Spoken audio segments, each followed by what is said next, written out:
Bismillahirrahmanirrahim. Assalamualaikum warahmatullahi wabarakatuh. Alhamdulillahilladzi an'amanna binikmatil iman wal islam wa nusalli wa nusallim ala khairil anam Sayyidina Muhammadin wa ala alihi wa sahbihi ajmain. Amma ba'du.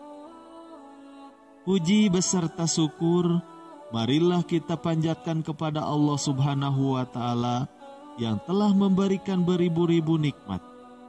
Tidak lupa sholawat dan salam tercurahkan kepada Nabi Muhammad Sallallahu Alaihi Wasallam, keluarganya beserta sahabat. Semoga kita semua mendapatkan syafaatnya dan mendapat petunjuk hingga hari kiamat nanti. Marilah kita senantiasa bersolawat serta mengucapkan salam kepada junjungan kita Nabi Muhammad Sallallahu Alaihi Wasallam. Allahumma sholli ala Sayyidina Muhammad wa ala ali Sayyidina Muhammad. Doa dan harapan saya, semoga saudaraku semuanya selalu diberikan kesehatan, dilapangkan rezekinya, dan diampuni dosa-dosanya, juga dipanjangkan umurnya. Amin ya robbal alamin. Sahabat rahasia kolbu rahimakumullah.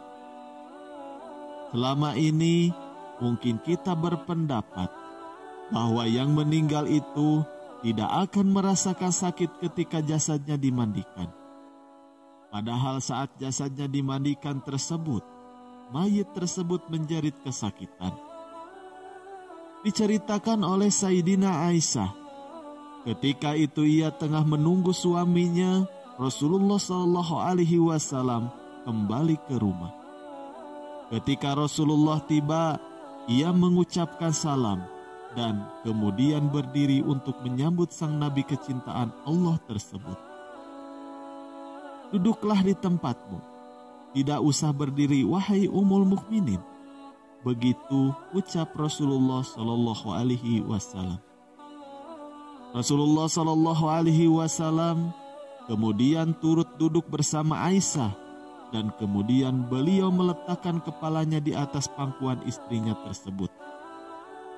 Aisyah lalu mencari beberapa uban pada jenggot Rasulullah dan menemukan 19 helai rambut yang sudah memutih. Aisyah kemudian berpikir dalam hatinya, sesungguhnya baginda akan meninggalkan dunia sebelum aku, sehingga tinggallah satu umat yang ditinggalkan oleh nabinya. Maka ia pun tidak sadar menangis, sehingga mengalir air matanya jatuh menetes pada wajah baginda Rasulullah. Sadar terkena tetesan air mata istrinya, Rasulullah Shallallahu Alaihi Wasallam pun kemudian beliau terbangun dari tidurnya. Wahai Ummul Mukminin, apa yang membuatmu menangis? Tutur Rasulullah Shallallahu Alaihi Wasallam. Aisyah kemudian beliau menceritakan apa yang ia rasakan setelah melihat uban-uban yang tumbuh di janggut Rasulullah Shallallahu Alaihi Wasallam tersebut. Lalu Rasulullah Shallallahu Alaihi Wasallam berkata, tahukah engkau kondisi apakah yang paling menyusahkan bagi seorang mayit? Kata Rasulullah Shallallahu Alaihi Wasallam. Tidak ada kondisi yang paling menyusahkan atas diri seorang mayit dari saat keluar dari rumahnya, anak-anak yang ditinggalkan berada di belakangnya, serta menangisinya, kata Siti Aisyah. Itu memang sangat menyakitkan, tapi masih ada lagi yang jauh lebih pedih dari itu, sahut Rasulullah Shallallahu Alaihi Wasallam. Tidak ada kondisi yang lebih berat atas diri si mayit, yaitu ketika dia dimasukkan dalam liang lahat dan dikubur di bawah tumpukan tanah. Para kerabat dan anak istrinya meninggalkannya pulang. Setelah itu akan datang malaikat Munkar dan Nakir ke dalam kuburnya, ujar Aisyah. Baginda kemudian tersenyum simpul mendengar jawaban istrinya itu. Beliau lantas menjelaskan bahwa sesungguhnya saat yang paling berat bagi mayit adalah ketika datangnya tukang memandikan mayit. Pemandi jenazah biasanya akan melepaskan cincin yang dipakai si mayit, melepaskan pakaiannya, kemudian memandikannya.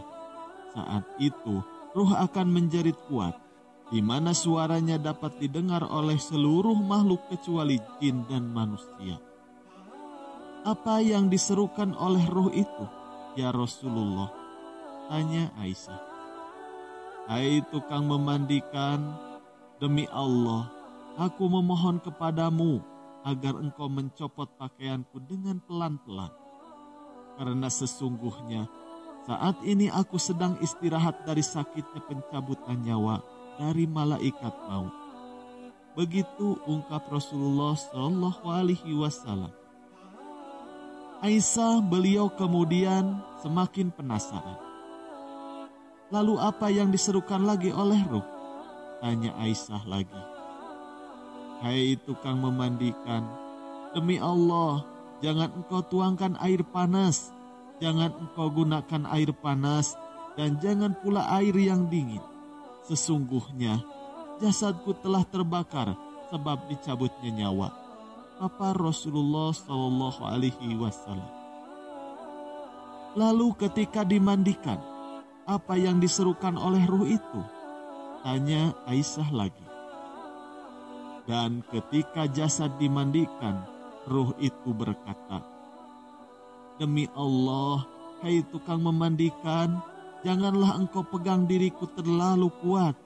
Sesungguhnya jasadku masih dalam keadaan terluka karena keluarnya nyawa. Tutur Rasulullah Shallallahu Alaihi Wasallam. Itulah sakit yang akan dirasakan oleh mayit. Tentu kita sudah tahu bahwa ketika jasad dicabut rasanya begitu menyakitkan.